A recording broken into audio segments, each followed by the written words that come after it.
बिस्मिल्लाहिर्रहमानिर्रहीम। अस्सलाम वालेकुम। वो एक दरमियाने दर्जे का ताजिर था। वो ईरान या इराक से गाय खरीदने का काम करता था। फिर वो और उसके आदमी मरहला दर मरहला इनको मुंतकिल करना शुरू करते थे, यहाँ तक कि शाम, लबनान और कभी मिस्र जा पहुंचते ताकि अपनी गायें फरोख्त करें। फिर इसकी कीमत से कपड़े और दीगर मसनूआत खरीदते और इराक वापस चले जाते। वो एक सच्चा मुसलमान, पाबंद सोम सलात, फुकरा पर खर्च करने वाला, अल्लाह ताला और लोगों के हवाले से तमाम वाजिबात को अदा करने वाला, मुत्तकी और परहेजगार आदमी था। इसका माल इस अकेले के लिए न था, बल्कि मोहताज अकारिब और अहले इलाका के लिए, बल्कि हर मोहताज तालिब इल्म के लिए था। उसके एक तिजारती सफर के दौरान गजब की बर्फबारी हुई, जिसने रास्ते खराब और सब्जा और घास खत्म कर दिए। चार के अलावा उसकी सब गायें मौत के घाट चढ़ गईं। उसके आदमी वापस चले आए और वो उन्हें नकल मकानी करवाने लगा। उसका दिली इरादा ये था कि हलबुल शहबाज तक पहुंच जाए ताकि वहां हस्ब ताकत अपना कर्ज अदा कर सके, और जो बाकी बचे उसके लिए अगले साल तक मोहलत ले आए, क्योंकि इस साल उसकी तिजारत कसादबाजी का शिकार हो गई। और बेशक तंगी के साथ ही आसानी है।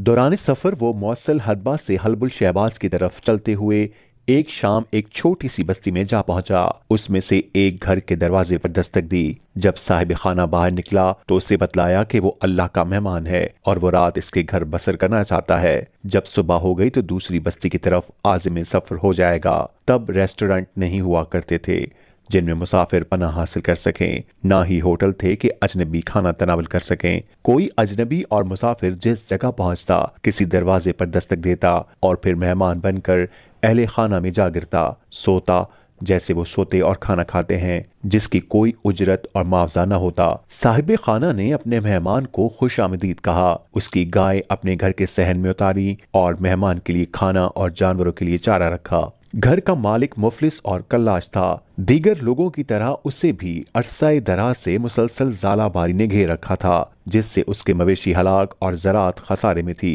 मेजबान शादीशुदा था और इसका अकलौता बेटा था जो उम्र के दूसरे अशरे में था। इसके घर में दो ही कमरे थे, एक में वो और उसकी बीवी रहते थे, जबकि दूसरे में उनका बेटा। सारा खानदान नए मेहमान के गिर्द जमा हो गया और प्यारी बातें होने लगीं। इस दौरान मेजबान को इल्म हुआ कि उसके मेहमान के पास एक खती रकम है। रात के दूसरे पहर मेजबान अपनी अहलिया के साथ अपने कमरे में चला गया, जबकि मेहमान मेजबान के बेटे के कमरे में चला आया। बेटा कमरे के दाएं जानिब अपने बिस्तर पर दराज हो गया और मेहमान कमरे की बाएं जानिब अपने बिस्तर पर जा लेटा। इसके बाद के मेजबान ने मेहमान से दरियाफ्त किया कि किसी चीज की जरूरत हो। वो मुतमईन हो गया, हत्ता कि वहां पानी की वजूद तक की ताकीद कर दी, तो खुद भी अपने सोने के कमरे की तरफ चल दिया। उसके कमरे में उसकी बीवी ने आहिस्ता से कहा, हम कब तक इस सख्त मुसीबत में रहेंगे? ये मालदार मेहमान है और हम इसके माल और गाय के सख्त मोहताज हैं। हम फाका कशी की जिंदगी बसर कर रहे हैं और असहाब सरवत बड़ी मुशक्कत उठाने के बाद ही हमारे हाल से वाकिफ हो सकते हैं। हम तो बिलाशुबा मर कर ही रहेंगे। अब हम एक दिन खाते हैं और एक दिन भूखे रहते हैं, हमारा क्या हाल होगा? जब बस्ती संगीन भूख की लपेट में आ जाएगी, हमारे पास कोई माल है न खाना। आज बड़ा सुनहरी मौका है, फिर किसी दिन ये वक्त हाथ नहीं आएगा। मेहमान की तरफ चल और उसका माल छीन ले, गाय हत्या ले, ताकि हमारे और हमारे अकलौते लख्ते जिगर की जिंदगी वापस लौट आए। आदमी ने कहा, ये कैसे हो सकता है? वो हमारा मेहमान है, उसका माल और गाय कैसे छीन सकता हूँ? वो उसकी इजाजत कैसे देगा?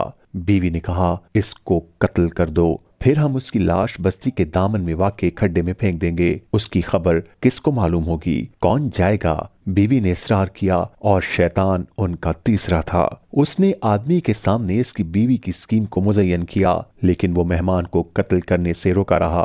औरत ने अपने खाविंद से कहा, बेशक जो तुम करने जा रहे हो वो हमें यकीनी मौत से बचाने के लिए है, और जरूरियात हराम का खून जायज बना देती हैं। बिलाखिर आदमी ने सर तस्लीम खम कर दिया और वो मेहमान के कत्ल और उसके मालो असबाब छीनने पर आमादा हो गया। रात का आखिरी तिहाई हिस्सा था। हर चीज पुरसकून और साकिन थी। रोशनियां बुझा दी गईं। घरों की रोशनियां एक चिराग के सिवा कुछ न होती थीं। जिसे तेल से सुलगाया जाता था। आदमी ने अपने खंजर की तरफ इरादा किया, इसे तेज किया, फिर अपने मेहमान और बेटे के कमरे की तरफ चल पड़ा। वो पांव की उंगलियों के किनारों पर आहिस्ता आहिस्ता चल रहा था। कमरे में बाएं जानिब का रुख किया कि जहां इसका मेहमान सोया हुआ था। उसका जिस्म छुआ, यहाँ तक कि उसकी गर्दन को हाथ लगाया, फिर इसे ज़िबा कर दिया जिस तरह बकरी को ज़िबा किया जाता है। आदमी के पास उसकी बीवी आई और दोनों ने इमदाद बाहिमी से मुर्दे को घसीटकर कमरे के बाहर फेंका, जहां अचानक उन पर इंकिशाफ हुआ कि उन्होंने अपने अकलौते लखते जिगर का खून कर दिया है। आदमी ने भयानक चीख मारी, औरत भी चिल्लाई और दोनों बेहोश होकर गिर पड़े। इस खौफनाक आवाज पर मेहमान उठ गया और पड़ोसी भी नींद से बेदार हो गए। मेहमान और पड़ोसी भागे और दोनों मियां बीवी पर ठंडा पानी छिड़कने लगे। जब उन्हें अफाका हुआ तो सख्त रोना रोने लगे और खून के आंसू पीने लगे। पड़ोसियों ने पुलिस को हादसे की खबर की। पुलिस फौरन आ गई और दोनों फरीकों को पकड़ लिया। मेहमान और मेजबान के बेटे के सोने के कमरे में क्या वाकया पेश आया था? जब बेटे के वालिदैन ने कमरे को छोड़ा तो बेटा अपने बिस्तर से मेहमान की तरफ चला आया था। वो आपस में तबादला ख्यालात करने लगे। गुफ्तगू के दौरान काफी वक्त गुजर गया, हत्ता कि बेटा नींद के गलबे के बाद मेहमान के बिस्तर के ऊपर ही सो गया। मेहमान ने अच्छा न समझा कि अपने मेजबान के बेटे को बेदार करे और उस पर कंबल उड़ाया और खुद उसके बिस्तर पर जाके सो गया। जब मेजबान मेहमान और अपने बेटे के कमरे में आया तो उसे दोनों के बिस्तरों का पूरा यकीन था। उसने अपने ही बेटे को ज़िबा कर दिया, हालांकि इरादा मेहमान का था। वो इस खारजी की तरफ हो गया जिसने फजर के अंधेरे में अचानक हजरत उमर बिन आसी रजी अल्लाह ताला अन्हा पर हमला करना चाहा और उनकी जगह खारिजा बिन हज़ाफा पर धावा बोल दिया। जब उसे हकीकत का इल्म हुआ तो निहा खाना दिल से चिल्लाया कि मैंने उम्र का इरादा किया और अल्लाह ने खारजा का इरादा किया। हमसायों ने मकतूल के बेटे को दफन किया और वालदैन पसे दीवार जिंदा भेज दिए गए।